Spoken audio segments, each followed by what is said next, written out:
அனைவருக்கும் வணக்கம். இன்னைக்கு கேன்சரால் பாதிக்கப்பட்டு தொடர்ந்து சிகிச்சையில் இருக்கக்கூடிய ஒரு ஜாதகத்தை பற்றி பார்க்கலாம். இந்த ஜாதகரோட சகோதரி பார்த்தீங்கன்னா பெங்களூர்லேருந்து நம்ம வீடியோ பார்த்து அதுலேருந்து நம்பர் எடுத்து நமக்கு வந்து காண்டாக்ட் பண்ணியிருந்தாங்க. உங்கள் வீடியோ நான் ரொம்ப நாளாக பார்த்துக்கிட்டு இருக்கேன் சார். இன்றைக்கி தான் டைம் கிடச்சிது. நம்ம நம்பர் எடுத்து வச்சுருந்தே ரொம்ப நாள் ஆயிடுச்சு. இன்றைக்கி தான் டைம் கிடச்சிது. உங்கள் வீடியோலாம் ரொம்ப நல்லா இருந்தது. இந்த ஜாதகரோட ஆயுளை பற்றி சொல்லுங்கள் சார். உங்களுக்கு வந்து பார்த்திங்கன்னா கேன்சரால் பாதிக்கப்பட்டு தொடர்ந்து நாங்கள் சிகிச்சையிலே இருக்கிறோம். இந்தியாவில் வந்து பார்த்திங்கன்னா பெரிய பெரிய ஹாஸ்பிட்டல் அப்போலோ போன்ற பெரிய ஹாஸ்பிட்டலில் நாங்கள் தொடர்ந்து சிகிச்சை எடுத்துக்கிட்டே இருக்கிறோம். ஆனால் ஒன்றும் பெரிய முன்னேற்றம்லாம் இல்லை. இந்த ஜாதகரோட வாழ்க்கை எப்படி இருக்கும், இவங்களுக்கு பூரணமாக குணமாகுமா, அதை பற்றி சொல்லுங்கள் அப்படின்னு சொல்லி ஜாதகத்தை அனுப்பி இவங்களை விஷயத்தையும் வந்து ஓப்பனாகவே சொல்லிட்டாங்க. எப்போவும் பார்த்திங்கன்னா நம்மளோட ஜாதகம் பார்க்க வர்றவங்கள்ட்ட நம்ம ஜாதகனோட தசா பற்றி அவங்களோட வாழ்க்கை முறை எல்லாத்தையும் நம்ம முதல்ல எக்ஸ்பிளைன் வந்து அவங்களோட வாழ்க்கை முறை எல்லாத்தையும் வந்து கம்ப்ளீட்டாக நம்ம வந்து எடுத்து விளக்கிடுவோம். அதுக்கப்புறம் அதில் உள்ள சின்ன டவுட்டை மட்டும் கேட்டுட்டு போயிடுவாங்க. ஆனால் இந்த ஜாதகத்தை பொறுத்தவரையும் அவங்க வந்து கால் பண்ணி ஜாதகத்தை அனுப்பி அவங்க தகவலையும் சொல்லிட்டாங்க. உங்களுக்கு வந்து கேன்சரில் பாதிக்கப்பட்டு சிகிச்சையிலே எடுத்துக்கிட்டு இருக்கோம், உங்களுக்கு இன்னும் சரியான தீர்வு இல்லை, எப்போ உங்களுக்கு வந்து சரியாகும் அப்படின்னு அவங்களே வந்து விஷயத்தையும் சொல்லிட்டாங்க. இந்த ஜாதகத்தில் நம்ம வந்து ஆராய்ச்சி பண்ணி அவங்க விஷயத்தை கண்டுபிடிக்கிற அளவுக்கு நமக்கு டைம் கொடுக்கல. அவங்க ஓப்பனாகவே கேட்டுட்டாங்க இந்த ஜாதகத்தில். ஸோ இந்த ஜாதகம் எப்படி இருக்குது, இவங்களுக்கு எப்போ குணமாகும், இவங்க மீண்டு வருவாங்களா அப்படிங்கிறத பற்றி இப்போ நம்ம வந்து முழுசாக பார்க்கலாம். பொதுவாக நம்ம வந்து ஒரு ஜாதகத்தோட வாழ்க்கை முறை, பொருளாதாரம், அவங்களோட எல்லா வசதி வாய்ப்பும் வந்து நல்லபடியாக அமையுமா அப்படின்னு பார்க்குறதுக்கு நம்ம வந்து லக்கணம் 5ஆம் இடம் 9ஆம் இடம் ஆயுளை பற்றி பார்க்கணும்னா இதில் வந்து 8ஆம் இடம் 8ஆம் அதிபதி இதெல்லாம் பார்த்து தான் நம்ம வந்து முடிவு பண்ணுவோம். ஒரு ஜாதகத்தில் 1, 5, 9 ஸ்தானங்கள் நல்லா இருந்தாலே அவங்க வாழ்க்கையில் திருமணம், குழந்தை மற்ற எல்லா சொகுசு வாழ்க்கையும் அவங்களால அனுபவிக்க முடியும். அதுக்கேற்ற தசாபுத்திக்கு ஏற்ப அது நல்லபடியாக நடந்துடும். இப்போ இந்த ஜாதகத்தில் பார்த்தீங்கன்னா இவங்க வந்து பார்த்தீங்கன்னா மேஷ ராசி பரணி 2ஆம் பாதத்தில் பிறந்திருக்காங்க. லக்கணமாக வந்திருக்கிறது மீன லக்கணம். இந்த ஜாதகத்தில் பார்த்தீங்கன்னா லக்கணத்திலேயே கேது இருந்து 7ஆம் இடத்துல ராகுவும் செவ்வாயும் சேர்ந்து இங்கே செவ்வாய் வந்து பார்த்தீங்கன்னா 7ஆம் பார்வை லக்கணத்தில் இருக்க கேதுவை பார்த்துடுறாரு. இங்கே லக்கணங்கிறது கெட்டு போயிடுது.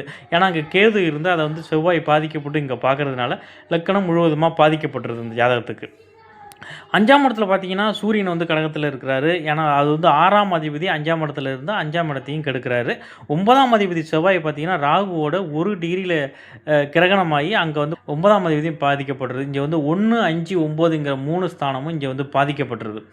அப்புறம் வந்து பார்த்தீங்கன்னா இதில் லக்னாதிபதி 4ஆம் இடத்துல போய் இருந்து 8ஆம் இடத்தை பார்க்குறாரு. இங்கே லக்னாதிபதி ஓரளவுக்கு பரவாயில்லைங்கிற மாதிரி இருக்கிறாரு அழிஞ்சு மற்ற எல்லா விஷயங்களும் இங்கே வந்து பாதிக்கப்பட்டிருக்கு. இதில் வந்து லக்னாதிபதி கூறி 8ஆம் இட 4ல் இருந்து 8 பார்க்கறதுனால தான் இந்த ஜாதகம் வந்து போராடிட்டு இருக்காரு. ஆயுளை காப்பாற்றி வச்சிருக்கு இந்த லக்னாதிபதி தான். அவர் ஓரளவுக்கு கேந்திர வலுப்பட்டு 8ஆம் இடத்தை பார்க்குற ஒரு ப்ளஸ் காரணத்துக்காக தான் இவங்க 48 வயசாகியும் இவங்க நோயோடு போராடிட்டு இருக்காங்க. உயிரோடு இருக்கிறதுக்கு காரணம் வந்து இந்த 4ஆம் இடத்துல இருக்கிற குரு தான். இங்கே 8ஆம் இடத்துல வந்து பார்த்தீங்கன்னா சனி, ஆயுள்காரகன் சனி வந்து 8ஆம் இடத்துல இருந்தால் நீண்ட ஆயுள், 8ஆம் இடத்தை பார்த்து ஆயுளை குறைப்பார். இங்கே 6ஆம் இடத்துல சனி இருந்து 8ஆம் இடத்தை 3ஆம் பார்வையை பார்த்துடுறாரு. இது ஆயுளை குறைக்கிற அமைப்பு தான் வச்சு வலுப்பெற செய்யாது. 8ஆம் அதிபதியும் பார்த்தீங்கன்னா சுக்கிரனும் 6ல் போய் மறைஞ்சி சனியோடு சேர்ந்துடுறாரு. இங்கே வந்து பார்த்தீங்கன்னா 12ஆம் அதிபதி 8ஆம் அதிபதியெல்லாம் சேர்ந்து 6ஆம் இடத்துல இருந்தால் விபரீத ராஜயோகம் அப்படிலாம் வேலை செய்யாது. இந்த ஜாதகத்தில் பார்த்தீங்கன்னா இந்த ராகு திசை நடந்துக்கிட்டு இருக்குது. அதில் உங்களுக்கு சுக்கிர புத்தி நடந்துக்கிட்டு இருக்குது. இது விபரீத ராஜயோகம் கிடையாது. ரொம்ப விபரீதமான ஒரு அமைப்பை தான் இது கொடுத்துக்கிட்டு இருக்குது இந்த ஜாதகத்துக்கு. அந்த வகையில் இதில் வந்து 1, 5, 9 பாதிக்கப்பட்டு இதில் வந்து பார்த்திங்கன்னா 8ஆம் இடத்தை சனியும் பார்த்து இங்கே வந்து பலவீனமான அமைப்பில் இருக்கிறதுனால இதில் வந்து குரு பார்வை தான் இந்த ஜாதகத்துக்கு இந்த ஆயுளை கொடுத்துக்கிட்டு இருக்காரு. இப்போ வந்து பார்த்திங்கன்னா 2012 ராகு மகாதசை நடக்குது. ராகு வந்து செவ்வாயோடு சேர்ந்துருக்காரு. 9ஆம் அதிபதி பாதிக்கப்பட்டிருக்கு அப்படிங்கிறதுனால இவங்களுக்கு வந்து நிரந்தரமாக வந்து நோயை வந்து அப்பையிலேருந்தே கொடுத்துட்டு ஒரு மாற்றி ஒன்று ப்ராப்ளங்கிறது வந்துக்கிட்டே இருக்குது. கேன்சர் வந்து இப்போ வந்தாலும் இதுக்கு முன்னாடி 2012 உங்களுக்கு நோய்வாய்ப்படுறதுங்கிறது தொடர்கதையாகவே ஆயிடுச்சு. செவ்வாய்ங்கிறது பார்த்திங்கன்னா எந்த லக்கணத்துக்கும் செவ்வாய் ரொம்ப முக்கியமான கிரகம். எல்லா கிரகமும் எல்லா ஜாதகத்துக்கும் முக்கியமான ஒன்று. எதுவுமே ஒரு அளவுக்கு மீறி கெடக்கூடாது. 6ஆம் அதிபதியாக இருந்தாலும் சரி, 8ஆம் அதிபதியாக இருந்தாலும் சரி, ஒரு அளவுக்கு மீறி கெடக்கூடாது. இப்போ இந்த ஜாதகத்தில் பார்த்தீங்கன்னா செவ்வாய் கெட்டுதுன்னா செவ்வாய் வந்து ரத்தத்துக்கு காரகன். ரத்தங்கிறது உடல் கூறு. செவ்வாய் வந்து ரத்தத்துக்கு காரகன். உங்களுக்கு வந்து பார்த்திங்கன்னா உடல் காரகன். ரொம்ப உறுதியாக இருக்கணும் உடல் அப்படின்னா செவ்வாய் ரொம்ப ஸ்ட்ராங்காக இருக்கணும். ரத்தம் ரொம்ப சுத்தமாக இருக்கணும், கழிவு இல்லாமல் இருக்கணும் அப்படின்னா அங்கே வந்து செவ்வாய் ஸ்ட்ராங்காக இருக்கணும். இங்கே செவ்வாய் ராகுவோடு சேர்ந்து பாதிக்கப்பட்டு அந்த ராகு திசை நடக்கும்போது இங்கே ரத்தம் பாதிக்கப்படுது. இங்கே வந்து கேன்சருங்கிறது அரிய நோயெல்லாம் இங்கே வர்றது அமைப்புங்கிறது கொடுத்துருது. ராகு வந்து சுபத்துவமாக இருந்ததுன்னா அதிநவீன கண்டுபிடிப்புகளும் அதிநவீன நோய்க்கு வந்து மருந்து கண்டுபிடிக்கிற துறையிலையும் ஃபேமஸாக இருப்பாங்க. ராகு பாதிக்கப்பட்ட திசை நடந்ததுன்னா அதே பெரிய அரிய நோயால் பாதிக்கப்படுறது வருது. விபரீதமான நோயெல்லாம் வந்து அதுக்கு மருந்தே இல்லாத நோயெல்லாம் வர்றதுக்கு அமைப்பெல்லாம் கொடுக்குறதும் அதே ராகு தான். இங்கே பாவத்துவ ராகுவாக இருக்கிறதுனால இந்த ராகு தசை ஆரம்பிச்சதுலேருந்தே இவங்க நோய்பட்டுக்கிட்டே இருக்கிறாங்க. இப்போ வந்து பார்த்தீங்கன்னா ராகு தசையில் சுக்கிர புத்தி நடந்துக்கிட்டு இருக்கு. 2027 பிப்ரவரி வரையும் இன்னும் வந்து 1 வருஷ காலத்துக்கு ராகு தசையில் சுக்கிர புத்திங்கிறது நடக்குது. திசை நடக்கிறதே இவ்வளோ பிரச்சனையாக இருக்கும்போது அதில் வந்து 8ஆம் அதிபதி புத்தி வேறு நடக்கிறதுனால இப்போ வந்து கொஞ்சம் சிவியராகவே பிரச்சனைங்கிறது இருக்குது. இந்த ஒரு வருஷத்துக்குள்ளே கொஞ்சம் சிரமங்கள் கூடுதலாகி கொஞ்ச நாள் ஹாஸ்பிட்டலில் எமர்ஜென்சி அமைப்புலலாம் இருந்துட்டு தான் வரணுங்கிற அமைப்பு இந்த ஜாதகத்தில் இப்போதைக்கு இருக்குது. இன்னும் ஒரு வருஷம் சுக்கிர புத்தி இருக்குது. இதில் உங்களுக்கு ஏற்கனவே வந்து உங்களுக்கு விரய சனியாக வேறு வந்திருக்கிறதுனால படுக்கை ஸ்தானத்துக்கு வந்திருக்கிறதுனால உங்களுக்கு இந்த ஒரு வருஷத்தில் ஒரு சிவியராக ஒரு ப்ராப்ளம் வந்து ஹாஸ்பிட்டல் அட்மிஷன் ஆகி தான் வெளியில் வரணுங்கிற அமைப்பு இருக்குது. ஒரு கெண்டம் தப்புற அமைப்பு இருக்குது. ஆனால் உயிர் பாதிப்பு இந்த வருஷத்துலேயும் இந்த ஜாதகத்துக்கு இல்லை.